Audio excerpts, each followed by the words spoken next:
সামনে তো জ্বর হাপটের দিন আসতেছে, গড়টা বান্ধা বান্ধা না নাকি একবারে নর্মাল হয়ে গেছে, একবারে ডগর মগরি হয়ে গেল রে। আব্বা কি হলো?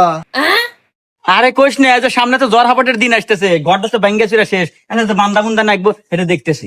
আব্বা আমরা কি ভাঙাচোরা ঘরে থাকি, তুমি বড় লোক ব্যাপার নাই, ধনী ব্যাপার নাই, বিল্ডিং বাড়ি থাকবি, এসি রুমে থাকবো, মজাই আলাদা। আরে বাজান, অত আশা করা ভালো না, আল্লাহ যা দেয় ওই নিয়ে সন্তুষ্ট থাকা উচিত। ও আচ্ছা আব্বা এই নাও, কি এটা? ওই আজকে পরীক্ষার রেজাল্ট দিছে আমার। ও কিরে, তুই মাত্র 33 নাম্বার পায় টেনে টেনে পাস করছু।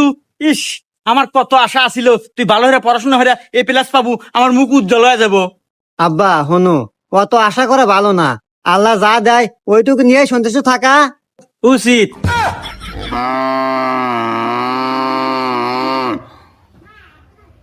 আব্বা তাহলে সন্তুষ্ট থাকো।